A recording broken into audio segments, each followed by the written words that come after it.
Alex David Jackson Smith is a man on a mission, driven by a determination to keep his young son, Harrison, alive, and time is short. I was a relatively flabby daddy.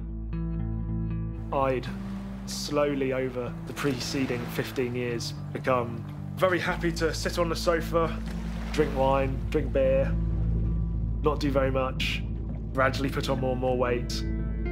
I got up to kind of 17 and a bit stone at one point. But then my life changed. I discovered that my son Harrison had an incurable disease called Duchenne Muscular Dystrophy. Somewhere between his late teens and his mid-20s, his heart or his lungs are going to give up on him, and we'll lose him. Life isn't meant to be like this. On the other hand, no one has ever promised that life would be fair. The hardest blow for any parent must be to watch their child die before they do. These families faced a number of choices, and the Smiths decided that they would meet the challenge head-on. They would try to raise money to find a cure for Duchenne muscular dystrophy, and to do so, Alex Smith would compete in an iron-distance triathlon. And he would carry Harrison with him all the way. I'm going to swim for 3.8 kilometres.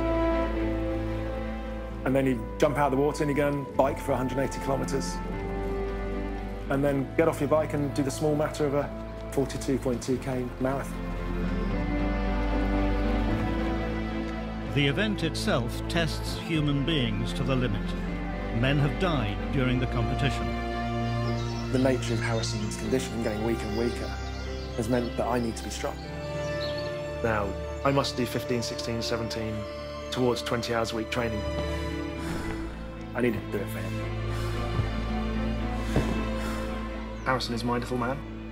He's very caring, outgoing. He's incredibly determined, but he is the most stubborn boy I've ever met in my life. Give me a grape, please. Just a grape. But that's the smallest grape in there. I know. I can't believe you did that. I don't think he thinks of himself as different. He thinks he can do anything.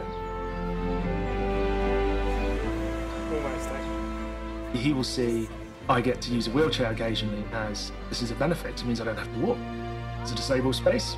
I can park in that space, Daddy. That's a benefit. Whereas from my side, I look at that and go, well, I wish I didn't have to use that space.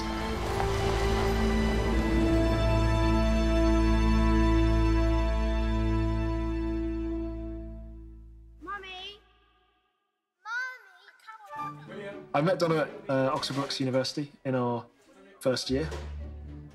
It then took me the best part of 5 months of trying to get to be friends with her friends to get to her, because she was a hard nut to crack, that one. Really hard. I had to be very persistent, very, very persistent. My first impression of Alex was he full of life, really. Lots of fun. I asked Donna to marry me twice. She turned me down the first time. I remember really clearly being in the car, maybe 2 hours away from this lodge, and telling her we were going to go and stay there. And she went, "You're not going to ask me to marry, are you?" And at this point, I still had the ring in my boxers. So there was no chance of it being found. Like, in there, no, it's not going to be found. It's fine. And I did it anyway. And I asked her, and she said no. He says you gave him a hard time, in fact. Probably. Yeah, probably. But that he'd spotted you straight away. Probably, yeah. I'm not a big romantic. He is, though. We got married in Barbados in 2002. And we were really lucky. My whole family came out and got married in a beautiful restaurant called The Cliff. It was a beautiful day. Did you have a vision of what life was going to be like at that time when you... Yeah, you want that kind of dream, I guess, of family, kids. doing well. Nice house. I was working as a branding consultant. I used to rebrand businesses. That was my thing. We got to the point where it was, we either start having children or the time is just never going to be right. We must go for it. And we got pregnant really quickly, and it was a really special time for us. I was terrified, absolutely terrified the whole way through. And then suddenly Harrison was there, and the midwives lifted him up onto Donna's chest and cut the cord, and I just absolutely cried like a baby. I've never cried that hard. It's just a beautiful thing.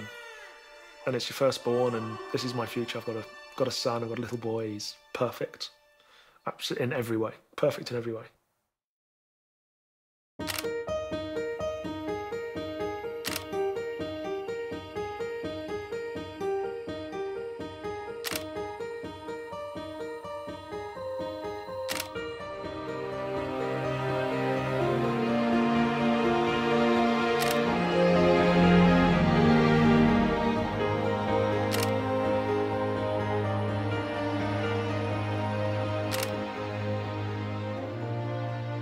We realised he wasn't kind of perfect in every way probably when he was about 3.5. And William, my other son, was 1.5 years and was now up and walking and running.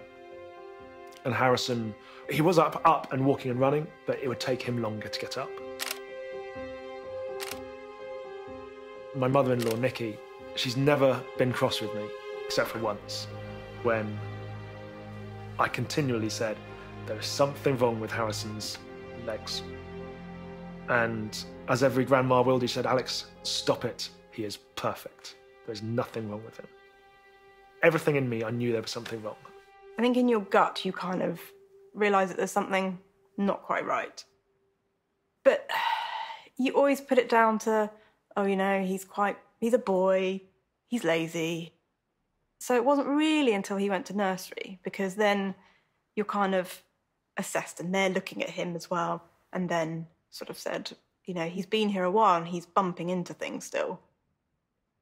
So it wasn't really until we had our second son, and he's, jumping off the floor, jumping around, running around, and we're a bit like, this didn't happen the first time round. So that kind of makes you start thinking, maybe it's not quite right. Something's not quite right.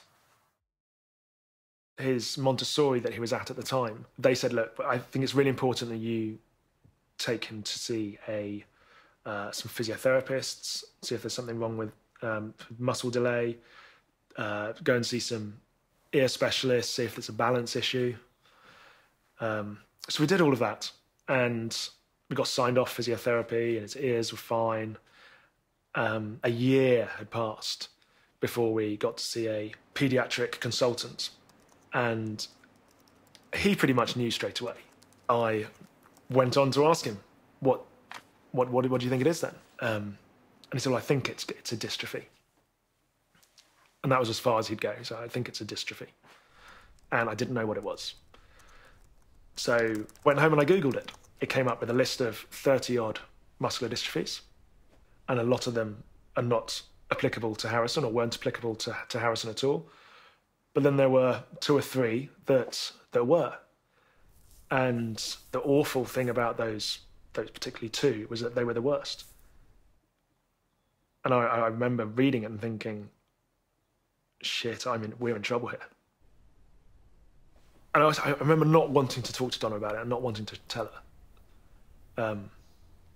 Not wanting to worry her. Duchenne muscular dystrophy is a killer disease that creeps up stealthily on its victims. On January the 25th, 2011, the doctor said, I'm really sorry, it's Duchenne muscular dystrophy, and your son's going to die. There's nothing that we can do about it now. We don't have any treatments. take him away, give him a good life. And, yeah, my world stopped that day. Yeah, normal life stopped that day. I just hadn't prepared myself to hear that. Didn't want to be there, wanted to leave, wanted to get home. Didn't really discuss it then and there. I actually remember getting cross. Cross with whom? Oh, with Alex. Yeah.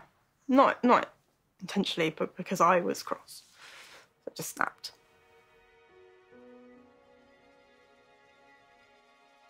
When the doctor tells you to just take them home and love them and there's nothing you can do, that's not really good enough. Right?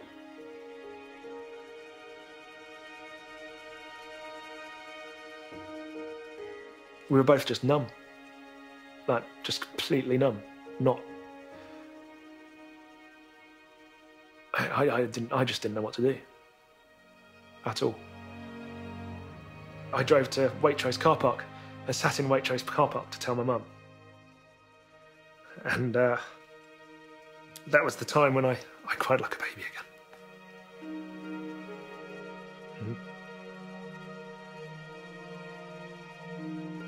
I knew I had to be strong not to drag Donna down, but also needed to be strong for the boys. Because, you know, Harrison's going to go through some, or is and will, and is going to go through a lot of milestones and journeys on his way. And William, in the same respect, is going to do exactly the same. He's going to watch his bro, basically his best mate, not do very well, and life get hard for him. Likelihood is that he will probably be in a wheelchair by the time he's 11 or 12. And there's no finite answer for this, but somewhere between his late teens and his mid-20s, his heart or his lungs are going to give up on him, and we'll lose him.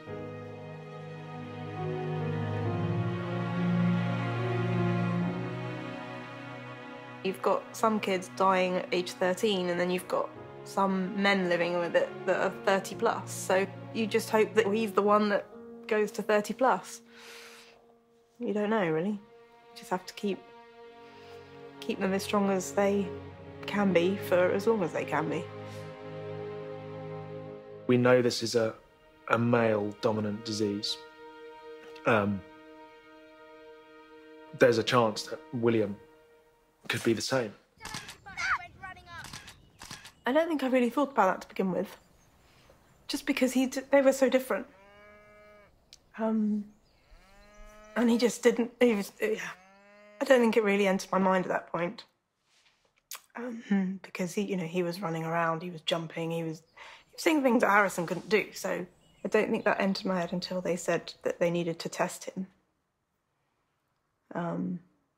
You must have been terrified. Oh, God, yeah. That was hideous. That was worse, actually. Even though I kind of knew that he was fine. Yeah. We needed a period of time just to get our heads around it. And that took us about 6 months. The pressures that were now an everyday part of their lives can split families apart. And the Smith family know this. Absolutely, and I think there are other families that it has done that too.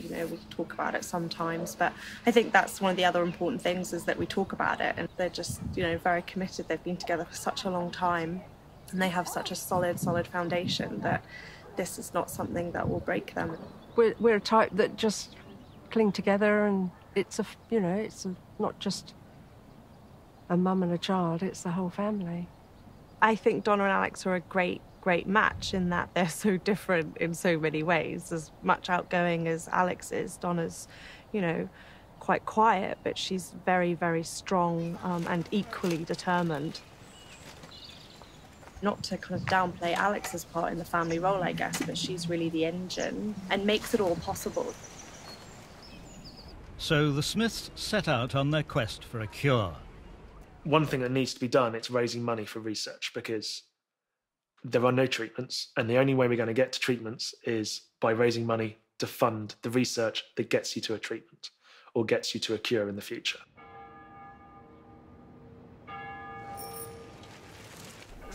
They met Professor Kay Davis quite early on at her laboratories in Oxford. Professor Davis spends her life battling against Duchenne muscular dystrophy, trying to find a cure, or at least to halt the march of this disease, which is destroying young lives every day. Duchenne muscular dystrophy, DMD, is a devastating muscle-wasting disease where boys usually go into a wheelchair by about the age of 12, and they essentially deteriorate during that period between 12 and 20 years of age, and usually die sometime in their late 20s. Unfortunately, there is no current treatment for this disease, and so that's why it's so horribly progressive. The patients usually don't show any symptoms when they're first born, and it's just horrible to watch these boys waste away so rapidly. And it must be horrible for these families just to watch it so helplessly, not being able to offer them anything at all.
Off we go.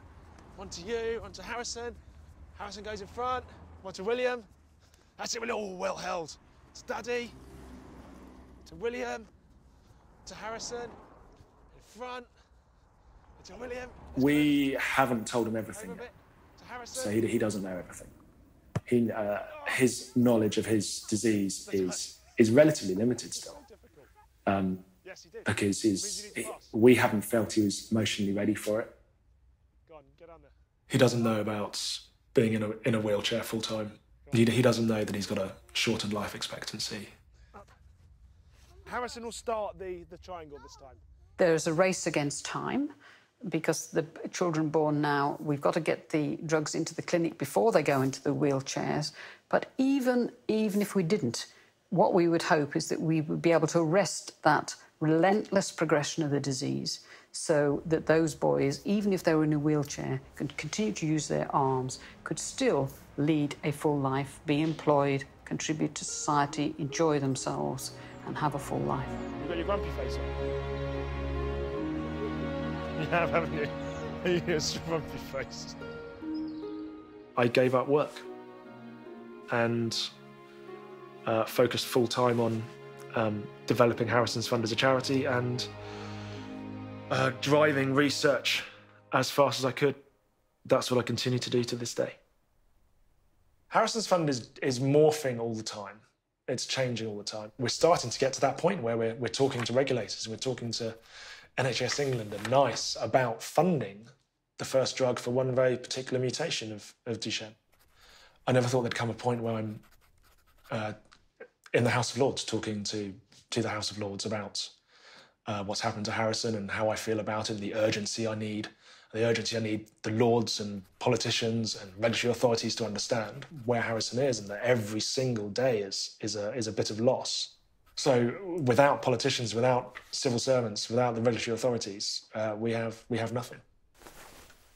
The idea of taking Harrison on an Ironman with me came about because I came across a video that was made about a father and son called Dick and Rick Hoyt.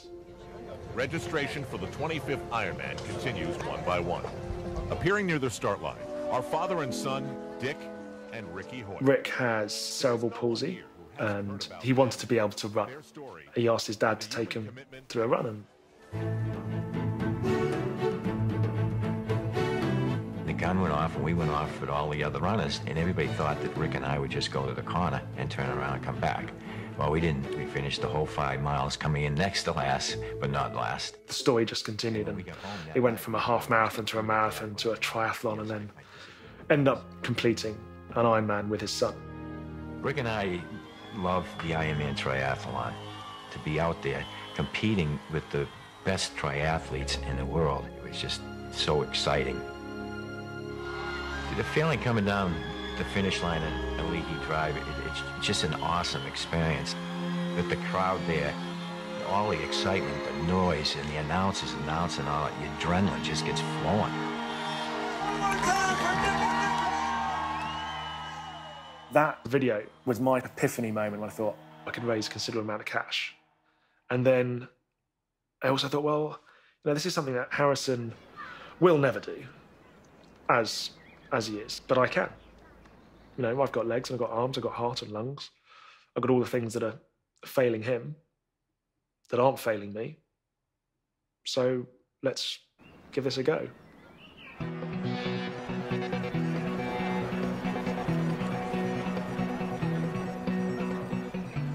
An Ironman is pretty much the toughest single-day event on the planet. People die doing an Ironman. You've got to swim for 3.8 kilometres alongside 1,000 other people in a great big pod of swimmers. And then you jump out of the water and you go and bike for 180 kilometres. Often up hills that I wouldn't like to walk up. And then you get off your bike and do the small matter of a 42.2k marathon. It's a tough day. I'm going to take Harrison on the Ironman with me. I can give Harrison the feeling of an epic achievement doing an Ironman. I kind of looked at what Dick and Rick Hoyt had done, and I wanted to try and make it easier for myself to hopefully get close to Dick's record and beat his record. Alex's ambition is to break the world record of 13 hours 43 minutes set by Dick Hoyt when he was carrying his son.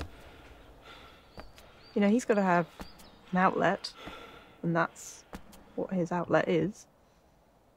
That's his way of coping, dealing with it, whatever you want to call it, but that's his need, that's his want, that's what he wants. It's not necessarily how I would deal with it. First became interested in photography at school. They had a photography competition and I won a few prizes. But then that was it. I didn't do anything until now, really. And what's made you restart now? Kids. Documenting the boys and family life and keeping memories.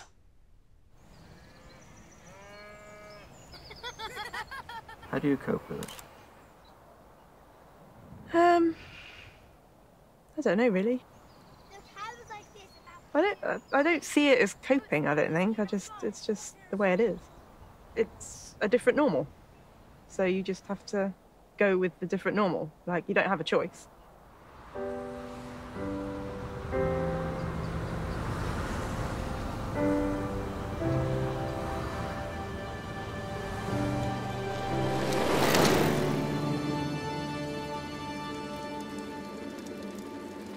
There are 3 disciplines, so the bike, the swim and the run, or swim, bike, run as it's really called. I'm not good at any of them, as such. I didn't come into this as a swimmer, a biker, or a runner. I just decided I'm going to do Ironman. Unlike other competitors in the triathlon, Alex must also decide how he's going to carry his son Harrison.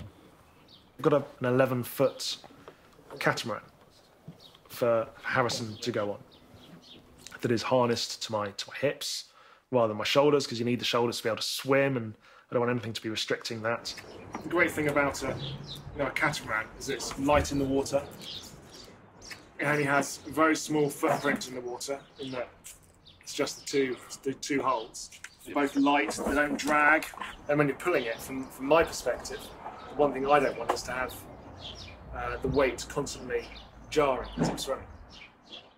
For the bike and the run, we're using the same contraption, designed purely for Harrison, with racing wheelchair wheels that attach to my rear axle on my bike, so I'm dragging him. And then when we finished the 180k on the bike, it's a quick release system, and you put a wheel on the front, and then I push him like you would a buggy. You know, if you've trained hard enough and you're strong enough, then there's no reason why it can't be done. Well, I don't think, anyway.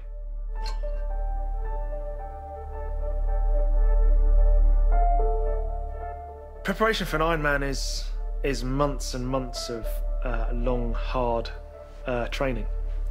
It's an incredibly hard thing to do, and time-wise, I must do 15, 16, 17, towards 20 hours a week training.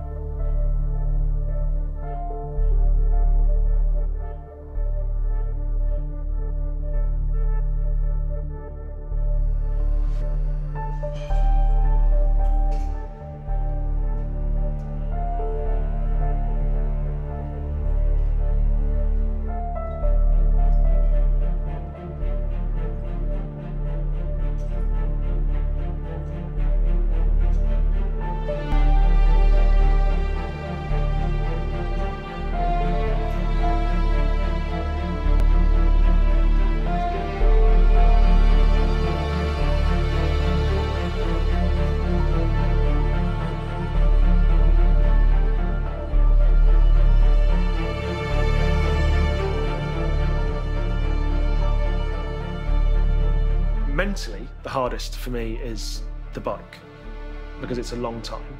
I don't particularly like cycling that much. I really don't like hills. I'm not built for hills. I'm quite a big bloke. The hills just hurt.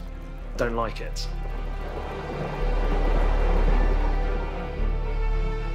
But it's necessary, so I do it.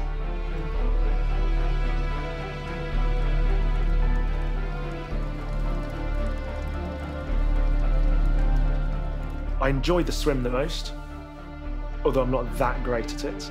I just like being in the water. It's the easiest one for me to switch off in. I don't think about anything when I'm swimming, I just swim.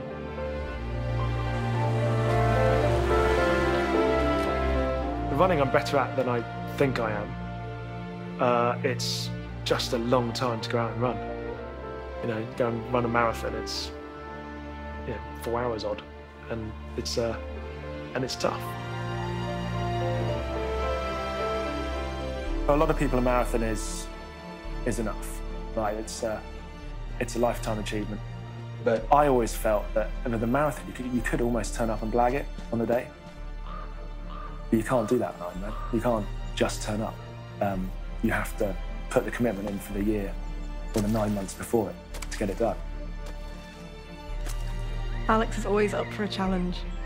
Like I was, he was quite sporty, quite a sporty family. He probably needed to get fitter. It's being good in both ways, because it means that he's not sitting around wallowing and thinking all the time. He's actually out doing something and having a positive effect in 2 ways. It's definitely an escape for Alex as well. I think we're both very strong people in our own ways, and I think we complement each other. We do support each other. I'm very lucky to have a a pretty lenient wife in Donna. She puts up with an awful lot, more so than a lot of wives would do. But my training regime, I train maybe 9 or 10 times a week. Definitely 6 days, sometimes 7, sometimes only a day off out of 10. In the last 6 months, with this one, I've been training from 15 hours up to 25 plus hours of exercise a week. I mean, I was out doing 6.5-hour bike rides followed by 2-hour runs, and then next day I was doing a 2-hour swim or an hour-and-a-half swim, and then going for a run. It was, it was intense. 6-hour bike rides on a Saturday is quite an impingement on family life, but... You resent it? I don't resent it, no. No. Accept it? Yeah. As necessary? Not necessarily necessary. Constructive? Yeah. How much do you think Harrison knows about the challenge? I think he just knows his day-to-day challenges, which are playing tag in the playground and getting upstairs and day-to-day tasks. I don't think he thinks much beyond that. And what about the challenge itself, the Ironman? Do you think he knows why Dad is doing it? No, I don't think so. Right, let's go to the official race website. My wife and I have always said to each other that we'd be honest with him when he asks questions. Swim. Let's do 2 laps. We try and give him information as he develops the skills to deal with it and be old enough to deal with it. So what do I do first? Do I do the swim first? Yeah. And then what? Bike. And then what? Then the run, which I go through the finish line 2 seconds before you. Oh yeah? And what does that mean if you go through before me? I get the medal. Our biggest worry, when kids want to find things out, when they're 8 or 9 years old, they'll Google it. So they'll get on a computer and they'll Google the word and say, this is what Duchenne is. And that is the last place I want them to find out. And when you're riding, it looks like that. And you sit in there. You know why Dad is doing it? Why does Daddy do everything?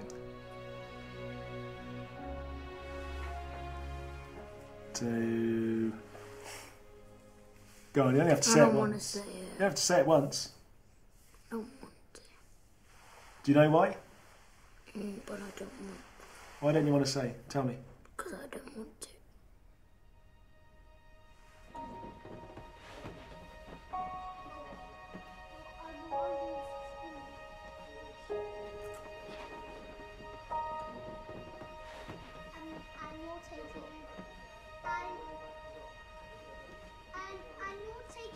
He knows he's got poorly muscles. He knows he takes his medicine because his muscles aren't working as well as his friends. I'm constantly worrying about William. But at the moment, all he knows is that Harrison's got poorly muscles. He knows that he won't get poorly muscles because it won't affect him. It's just affecting Harrison.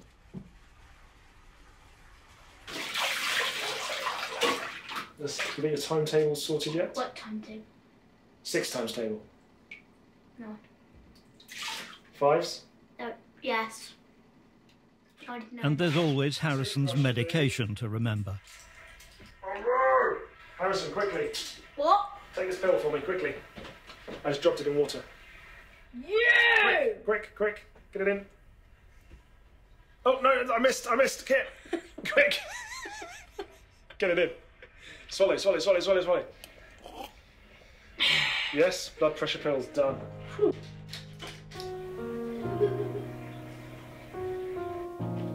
On. Yeah? Stretches, remember? Sorry. Okay now? Is that alright?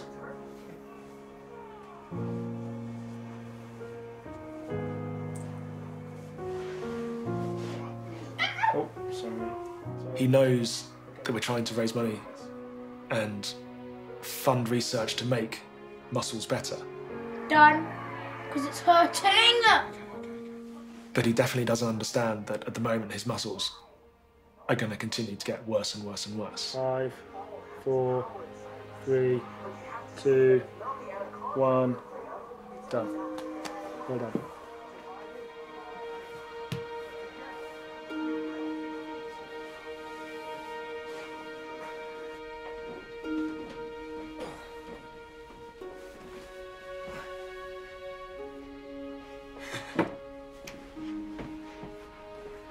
I don't want you to do my boots. Yeah, those are boots. The boots are to support Harrison's failing leg muscles. Where's my cuddle? Where's my cuddle? No, no, no, do not do that kissing thing. High five. High five. But stop it. I've never been able to lock out the emotional impact of the disease because patients write to you every day. And I've always been one of those people that when I go home at night, I make sure I answer those emails by return, or at least within the next 48 hours, and explain what the situation is. So you can get some very challenging questions at midnight, which is good. This letter was written on March the 6th at 23 minutes past midnight. Just before Christmas, my adorable grandson Leo, aged 4, was diagnosed with Duchenne muscular dystrophy, not something we knew anything about. I made myself watch a timeline showing the effects of the disease and my heart broke. I cannot bear thinking about the future. I just wanted to say, please, find a cure. Harrison attends the local school. A lift means that he can avoid the painful journey up the stairs. You need to use it often to keep it working properly. If you sit around all day, you will become unfit. When I first started, it took a long time to get my head around it. It's hard seeing any child struggle, but knowing that it's not actually going to get better, it is very difficult. Everything that he's going through, he just gets on with it. And I think that's the way he just says, let's just get on with it. Let's just do it. But now we make sure he enjoys every day as it is. And he looks forward to the future, and that's all that we can hope. He's got the love and support of his family and a lot of people, and he will change a lot of people's lives without him even knowing it. And I think that's important. He's certainly changed mine. He loves life. He likes doing lots of fun things. He's very independent. Like, he wants to do stuff himself. But, yeah, maybe it's me being more protective because I know his capabilities. Harrison misses out on loads of sports, team games. He'll miss out on that interaction with friends. He may not get invited to a party or on a play date. It doesn't bother him. It bothers me more. Yeah. In their race against time, scientists reported that work on laboratory mice proved that, when injected, the drug Utrophin was uniformly reaching the muscles of the infected animals. Professor Kay Davis. You get these little breakthroughs that you don't expect, and that's what makes science so exciting. We called this protein Utrophin. Nobody else really thought it would work. And so we set about taking that whole sequence and putting it into a mouse that had muscular dystrophy and proving it. And if we express lots of this other protein called Utrophin in muscle cells in an adult mouse, can we prevent the muscular dystrophy in that mouse? And the answer was spectacularly yes, we could. It virtually cured the mouse.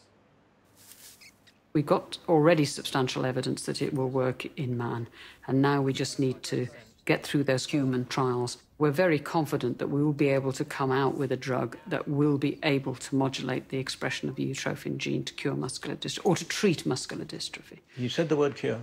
Yeah, because I've always wanted to cure it, and I don't know how close we'll get. It's raining, come on. No?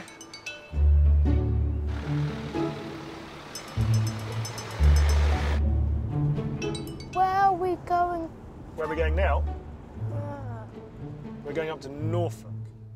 Harrison is finding new friends. A company making carbon fibre components in East Anglia will build a unique buggy for him and for his father to carry him in around the triathlon course. We're trying to do one good cause every year, and this was something totally different. We took an existing buggy. We've basically removed metallic sections and replaced them with composite sections, carbon fibre sections, which has saved about 6.5 kilograms. This is the buggy as it came to us. Our first task was to see what we could do to reduce the weight. Originally it was designed for 2 children, so we had to then adapt that to obviously accommodate Harrison as best as possible, being an 11-hour race, and comfort was quite a key part of that. The next step was to create a 3D model, which we could then use to redesign the buggy and hopefully shift some real weight out of it. We decided to sort of create an aluminium carbon hybrid, and this is what we came up with. All the green parts here show what we've replaced with carbon fibre.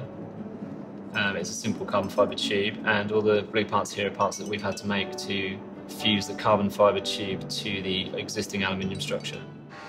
Pushing that buggy, if you've saved 6.5 kilograms, that's huge. If you think why all bikes are going carbon, you know, they're lighter going uphill. It's as simple as that.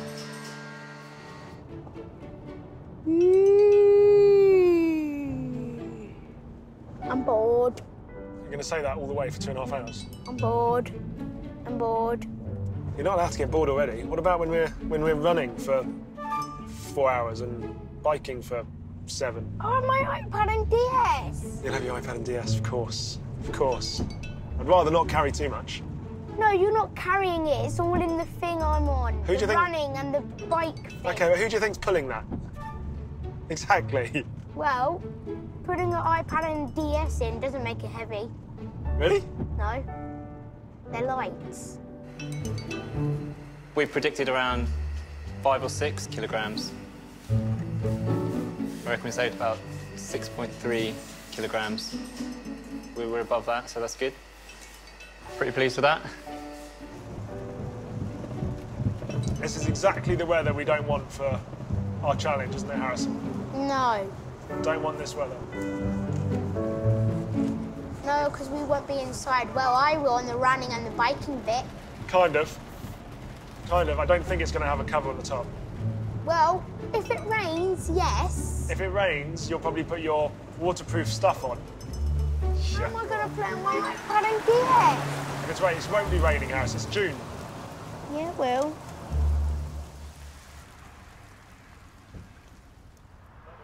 You like it?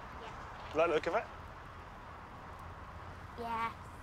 Yes. Yes. Wow. Where's your bit? This is my bit. You gonna be able to get in there?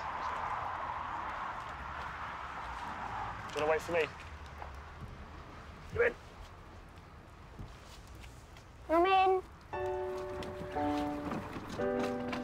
Now you give it. How you doing? Good. How do I look? Good. Yeah?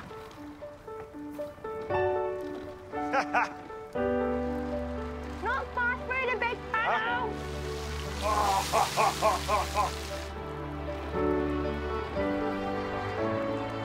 Yep, I'm chilling in the back. So how'd it go? I thought it went brilliantly. Well, thank you very much. Pleasure. I was expecting it to feel like I was pulling a lot, and didn't at all, actually. Yeah. Didn't at all. It's a bit strange. I know I'm not going to be doing it on mountain bikes. I can feel the suspension in there. But generally, I think amazing. Harrison, are you comfortable? Are you? Are you properly comfortable? Yeah. How many hours you got to be in there? 7. 7? Well, certainly 7 on the bike, probably, and another 4-ish on the run. Yeah. Pleasure. Pleasure. I feel desperately sorry for these families because they're just sitting and watching and hoping and waiting. Even if we can't get Harrison before he goes into a wheelchair, then at least we can stop it deteriorating thereafter. So that has to be our goal. We have to increase the quality of life and, in fact, give them a long life very soon. As Harrison's condition deteriorated, the Smiths decided to move to a new home with no stairs. This house works for now because he can still walk. So we're starting to struggle on the stairs. You know, I carry him up a lot, but he was able to get up, but now he's getting to the point where he almost can't. I was starting to get worried about his safety going downstairs. We've never lived on one level before. The most important thing is that it's flat. There are no steps inside. There's very few trip hazards. It's got a lovely flow to it, so we're all kind of in the same space. It just allows us to be a family together.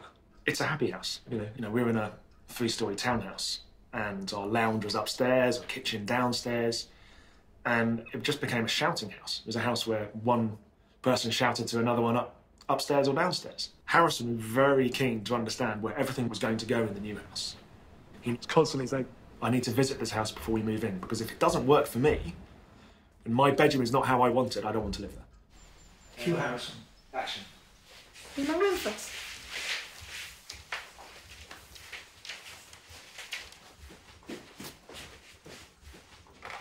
This is my room. Got a big bed. And I've got my stuff ready for cubs. Got all my toys and books in these cupboards. This is my desk, my chair. I've got a big window, and so I can see out there. And now we're gonna have a look at my brother's room. Fine. Then plan, we're gonna go. Here's the lounge. This is the lounge. Normally there's sometimes a cat here, and there's the garden with a football goal. Is there anything you'd change about the house, Harry? With a big TV and with an Xbox on it. That's the only thing I would change. I would make the house bigger. Just because you don't have any stairs. Excuse me, without any stairs, but I'll make it bigger. This is my brother's room. Seriously, William. This is my brother's room, and he's shutting me in. Gonna be just a face in the crowd. You're gonna hear my voice when I shout it out loud. It's my life. It's now or never. We're doing it because we're trying to help other people with poorly muscles like me. That's right.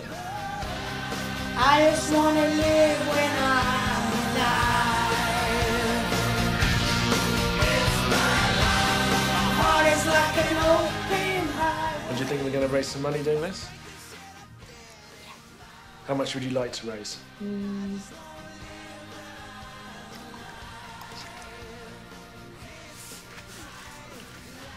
£1 million. £1 million? Yes, please. Now that would be good.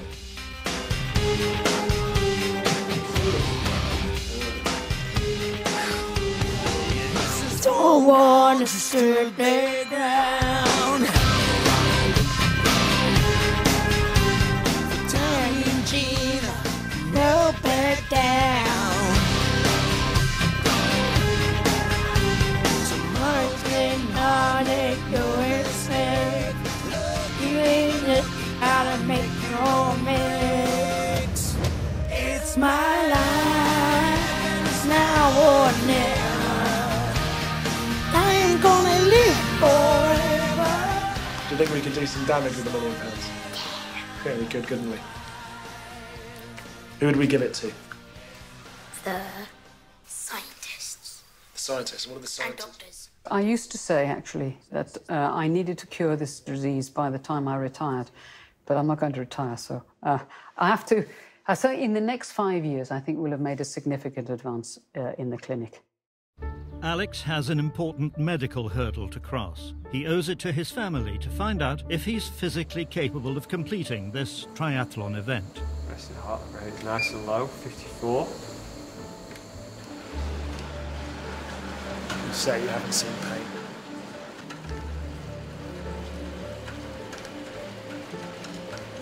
If you get to say if you want the fan on, just give me a shout, we'll stick the fan on for you. Okay, just stick that hand out for me. Excellent.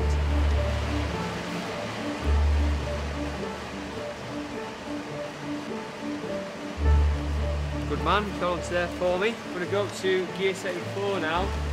So this should take us around about 115.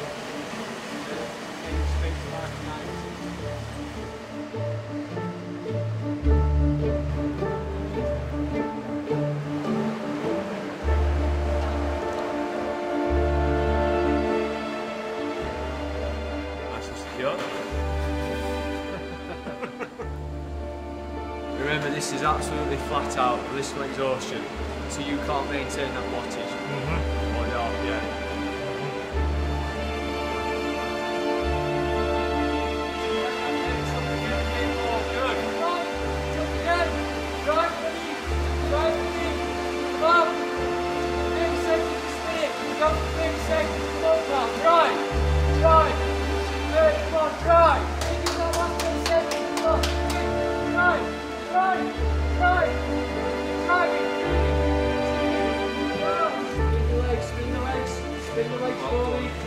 Superb effort.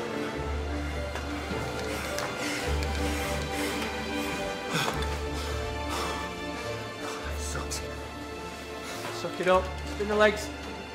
Good man, absolutely superb.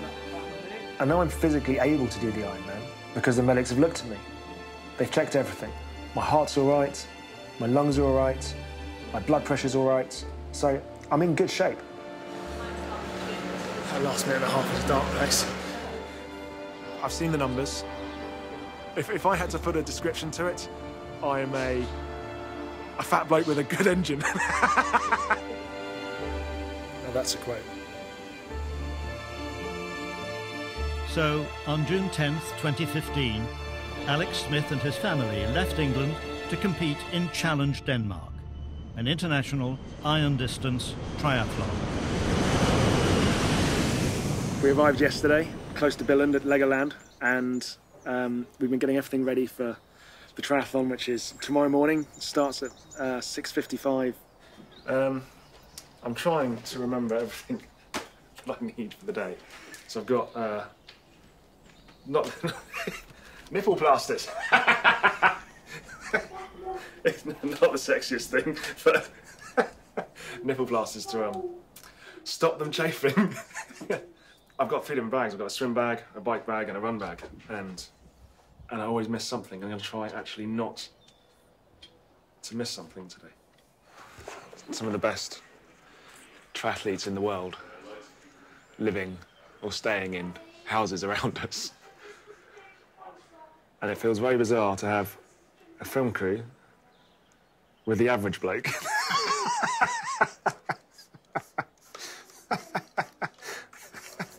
So Peter, Rex, my father-in-law. Hello. Hello. Nick. How are you? I'm Rex. Peter Williams. Thank you. And Dominic. Nick, good to see you. The whole family get together to cheer on Alex and Harrison. Brothers, sisters, cousins, grandparents. No. I'm happy to be sushi. Oh, that's great age. This is what I normally do on a weekend, by the way. The breakfast I have in the morning of an Ironman is a mama breakfast. It's made of oats, yogurt and fruit. The oats give you lots of energy and it's slow release over the course of the morning. You need a couple of hours for that to digest. You don't want to be getting into the water with a belly full of food. I think those things should be banned from the meal. Mummy! Yes. What? Why have you got these? Because they're new ones. They're exactly the same as the old ones, but just a little bit different. You never know what the day's gonna bring. It's a long day. It never goes exactly to plan. There's always a hiccup somewhere. And then I have my breakfast and I just try and relax. I try and chill. Because it's an early start and I know that I'm going to be out exercising hard from sunrise to sunset. Welcome back to Breakfast with Bob. We are at Challenge Denmark at beautiful Legoland. Our next guest, Mr. Alex Smith from Harrison's Fund. Let's talk. Great to see you, bud. Thanks so much for taking time. Thanks for having me on. Duchenne muscular dystrophy. Talk a little bit about the prognosis, and it's over the next couple of years. It's not a pretty sight. No, so Duchenne it's a fatal muscle wasting condition. In fact, it's 99% boys, 1% girls, and it's genetics, passed down generally from mother to son. Reality is, you're getting to spend 13, 14 hours with your son uninterrupted time. Yeah, and that's a special thing. I mean, that's almost the best part of the day, to be honest. You know, that's the bit that's going to get me through. I met the full-time world champion, Ironman world champion, yesterday, and he goes, "Yeah, you're that guy." yeah, I'm that guy. And, it's like, you are mental. So when a full-time Ironman champion tells you you're mental, there were a few doubts in my head after that. And it was like, no, but at the end he said, "No, good on you, son. That's awesome, and I'll see you out on the course." Alex Smith is not a professional athlete. He has taken on an enormous challenge. The pressure is intense. There we go. Good luck. It's the race brief, isn't it? I haven't got to It's nearly 12 now. Okay. So half an hour race briefing. Yeah. And then we'll load the bikes then, and then we'll later on go on down to the lake so we can check the catamaran out, and also got rack all the bikes this afternoon. Yeah, so I'm 3 friends will accompany Alex and Harrison during the race. They're all experienced triathletes. They can support and encourage Alex, but during the race, they can't physically help him.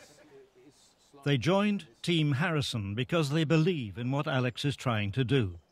One of them, Gary, has a son with Duchenne, just like Harrison.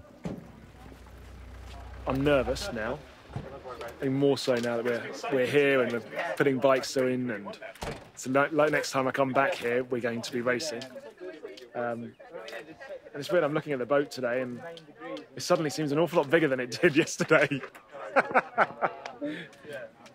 Harrison's programme for the day before is to relax and enjoy himself, and to go to Legoland and hit the water park and have a nice feed and do all that sort of stuff. We haven't practiced with him while we're here. I want him to enjoy his time, but he will be ready tomorrow for a long day, a bit of endurance day for him, but still an amazing time. We spent the whole time getting ready, getting the bikes sorted, getting any last-minute technicalities that technicals that go wrong with the bike. So mine lost a piece that makes the seat stay up, which is a moment of panic. I disappeared to my bedroom and let everybody else sort it out. There's inside there's a wedge. Essentially, it's like a quill stem, so you screw. But the problem is it's not fixed. So if you take the saddle out, it drops into the frame. So we've had that twice with this particular bike. So there's lots of stuff that you just have to get done. You have to go to race briefings. You have to go and meet people. He's driven. He is very driven. He's very passionate. If you look at Harrison now, you see Alex 30-odd years ago. It's very similar, very stubborn, I want to get this done now. Not tomorrow, not the day after, now. He had to rise to a challenge. He wants to make it right. So for him at the moment, it's finding that cure. I think he'll feel he's failed if he hasn't.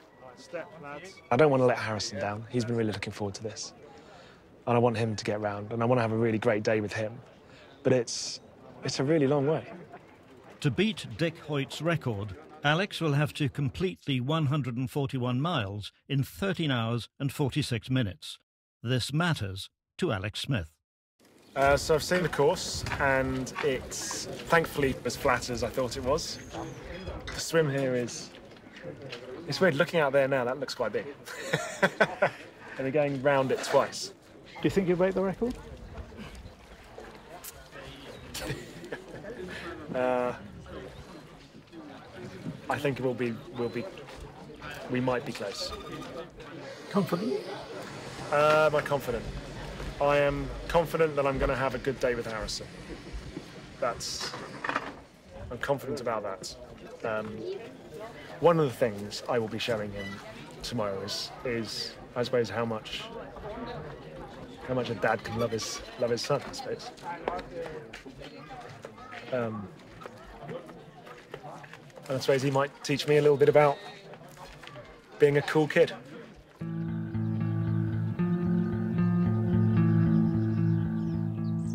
The race day weather is good. Alex Smith has spent the past 2 years building the profile of this mammoth challenge. Now, he knows he has to deliver. So I woke up at 4 o'clock this morning, suddenly the day has arrived. And that was it. And we're actually going to go out and do this thing that we've trained so hard for so long. I'm actually just really looking forward to starting, getting it started now. It's I want to just get going. First start when the whistle goes, we start swimming. Then all you have to remember to do is start it. It's been 2 years in the making. This one's excited. I'm kind of excited. The team are ready, taking the piss out of me, which is very nice. It's been a long haul. It has. It's going to be another long haul for the next 14 hours as well. The team remind Harrison what to do if things go wrong. Right. If you need anything, hand up and shout. Yeah, just holler. Super grateful. No worries. Thank you very much. Pleasure. Right. Alex privately had set himself what he called an optimistic target for the swim. It was 1 hour and 35 minutes. The apprehension at the start, is everything going to go right? There were so many things that could go wrong that hadn't been tried. The team hadn't worked together before. We hadn't tried the swim exit. The bikes were an unknown. We'd never used those before. How we would get through the run, the emotional ups and downs, how Harrison would cope as well. And I think that was the biggest concern for Alex, really. I just think it's the motivation he receives from Harrison to push himself to the limits that he does. I don't think without that kind of motivation, I don't think it's possible. Harrison settles in for the long haul. He just seemed very calm, which was quite nice. I bumped fists on the start line. 3, 2, 1.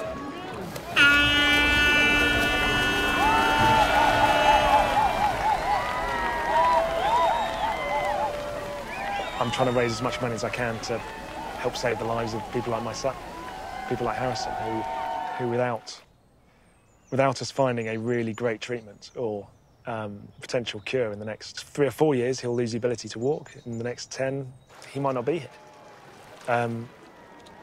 So it's a really simple thing for me. It's like, if I can get around this and raise lots of money and bring lots of awareness to both Duchenne and to the work that we do with our charity, then happy days.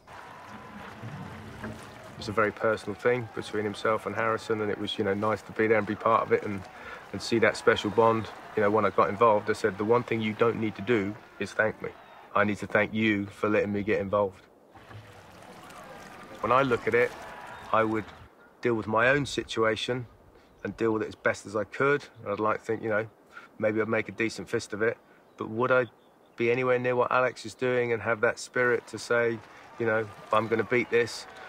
Probably not in time for Harrison, but I'm going to, stop future generations having to deal with this? No. But, yeah, incredible.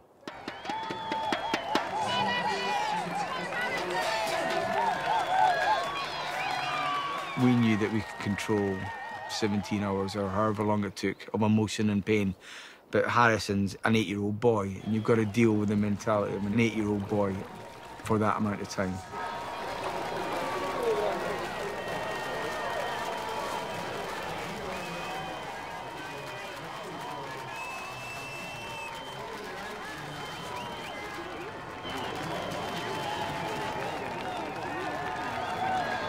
Didn't seem nervous. Big smile on his face. I worried about the time with him. About being out there for that long in the water.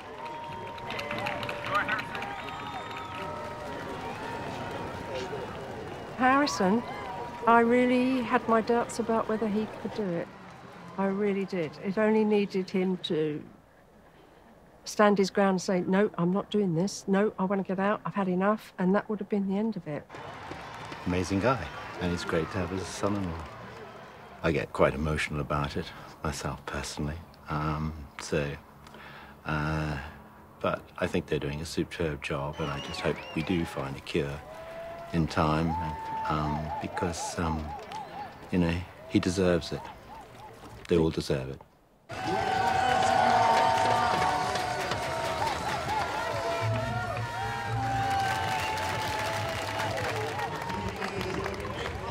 Great time for you, good times for being together. That should be great. The first leg of the triathlon is over. Alex has met his target time.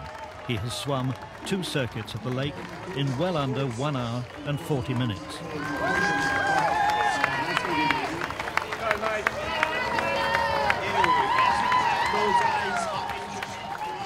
The swim went better than planned. I'm still shocked by the swim. I'm really chuffed with the swim. Certainly wasn't expecting to drop people in the swim.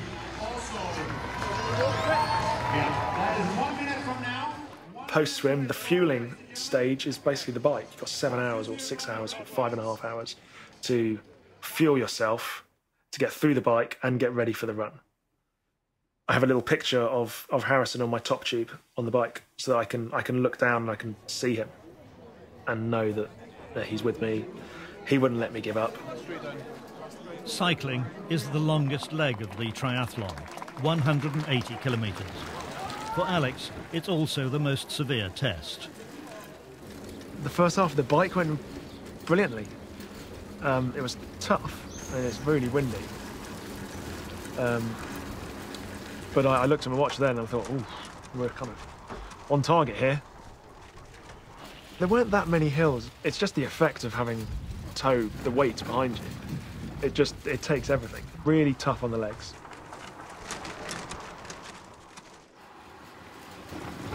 Harrison was constantly saying, come on, Daddy, come on.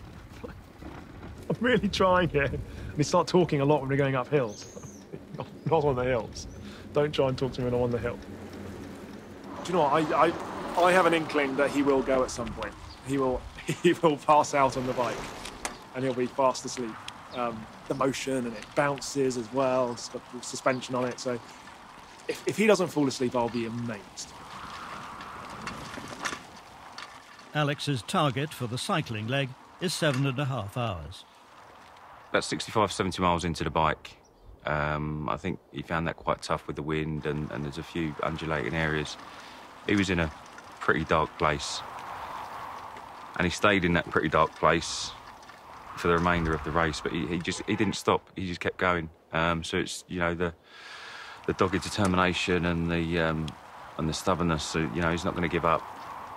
The last 30, 40k of the bike was really hard. But then it all went a bit tits up. Then a crisis. It's obviously been a bit delayed. Yeah, well, it's now over 7.5 hours, which was they were on target for nearer to 7:15. They've lost some time. Just speaking to one of the motorcycle referees going around, he said that 4 kilometres away they've had some kind of technical problem with the bike. So obviously Alex wouldn't be allowed to get any assistance from the others, I don't believe. We don't know where he is, really. No. Yeah, we've done 106 miles. And I could feel, when I was pedalling, I could feel this one just kind of rolling.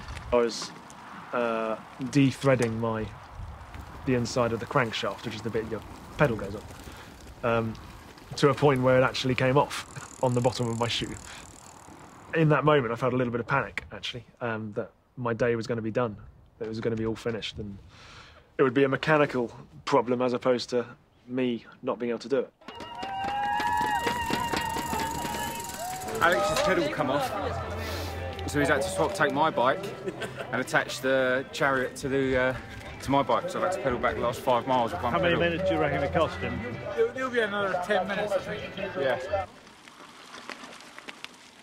The second half of the race of the bike was so hard, and I knew I'd taken a lot out of myself doing it. That I didn't know at that point whether I'd have a 4.5 hour marathon in me. When the demons in your head start to say, "Don't worry, you can stop, you can give up, everyone will forgive you," it tells me I've had enough, but the rest of me says, "No, you haven't." There was just no way he was going to stop at all.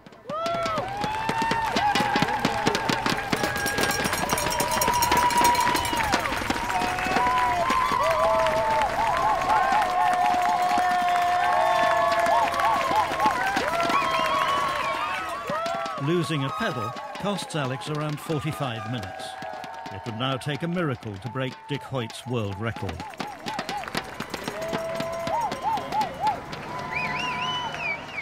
It looks like, if you can see into the inside, the threads on the inside of the crank have just stripped out. So the pedals just come off. I suspect he's probably in quite a lot of pain, as 112 miles is a long way to cycle, especially after just over a 2 mile swim. And obviously he's got a marathon to look at as well, but he was looking in good spirits. He's trying to create awareness. I think he's trying to, because it's not always just about the money. He's doing it for himself, he's doing it for Harrison, he's doing it for all, every, not even just Duchenne, it's like every child that has a disability. Because the charity is his work, that's quite, that gives him the freedom to have the time to do probably a bit more than, say, if he had a 9-to-5 job. For you, the day-to-day strain must be very difficult. A lot of people have said recently, I don't know how you do it, but it's not about, there's no one out, no one's gonna do it for you. So, yeah, you just do it, you just gotta get on with it. 700 miles away in Brighton, England, a group of scientists report progress in their pursuit of a cure. They discover through human trials that the fat in a normal diet will carry the drug eutrophin to a patient's affected muscles. It's a real step forward. It means that we've started on the next phase of the journey towards a clinical treatment. Our team are just thrilled. I mean, we never thought we'd get this far, and now there'll be no stopping us. It's a normal, balanced diet that allows the drug to be absorbed properly. I think, in 5 years, we'll see a real difference. And hopefully, we'll be just in time to keep Harrison going on his feet. So this is a good day? This is a good day. Support that I had on the day from the guys who ran with me was astounding, really. It would have been a very lonely place out there without them.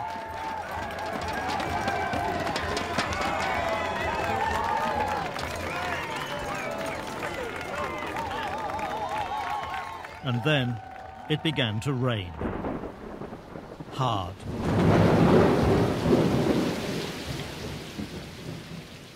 I thought we're going to walk most of this run. But behind the buggy, 1, 2, 1, 2. Man on a mission.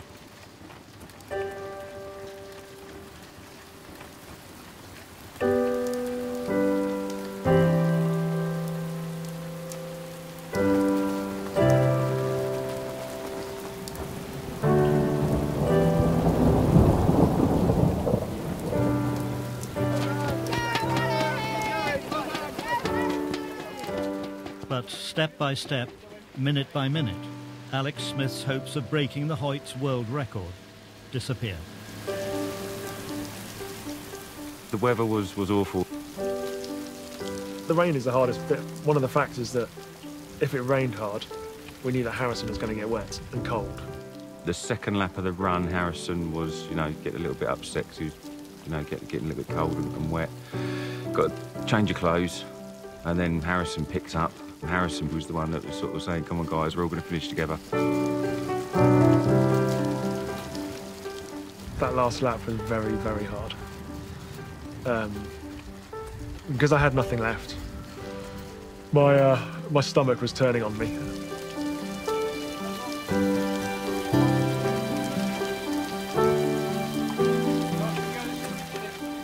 legs hurt like hell, feet hurt, and I could see William running along the top. It's an amazing thing when you get support. The run is not, it's not about how fit you are and how strong you are. The run is in your head. And the only time you're going to fail it is if your head tells you you've had enough. I swear at myself and tell myself, no, you haven't had enough. You can take more. You can run. You can keep going. I think about Harrison.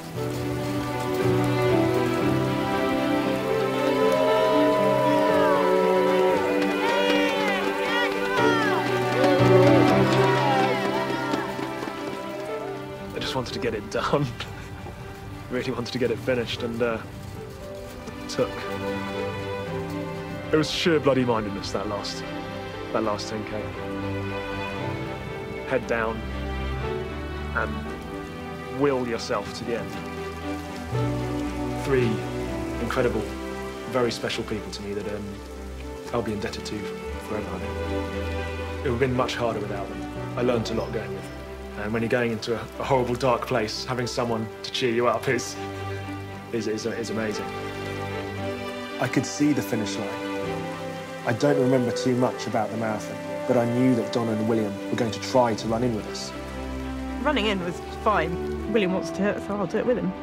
But coming in with all that crowd was a bit crazy. A bit surreal, a bit mad. Donna was running with me, William was running. He went too fast at the beginning. He was going way too fast. I couldn't keep up with him. I was shouting at him to slow down to come with me. We're coming round this corner, and I was leaning over to Harrison saying, "We did it, mate." Having you're going to be an Ironman too.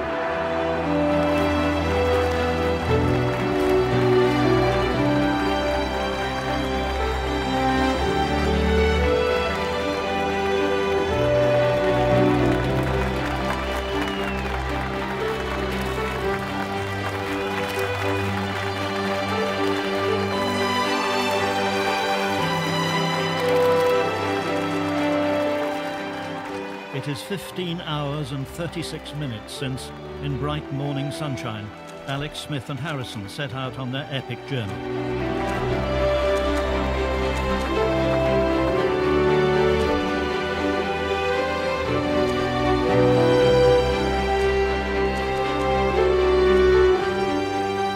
But of course, the race for Alex, David, Jackson Smith is not yet over. The race against time to save the life of his son Harrison will go on tomorrow and tomorrow. There's more hope now about an alleviation of the symptoms and a treatment and a potential cure than there's ever been in the history of Duchenne. I am pretty confident that this generation of boys will be the last generation to die. There's lots of stuff out there, there's lots happening. It's just slow. Because time just goes, like, you know? He found out when he was 4.5 and he's now 8, so wait, 8.5. The cards you are dealt because you're strong enough to deal with it. We get one shot at this life, right? And if your cards are dealt, then you need to play with them, right? So I play with these cards.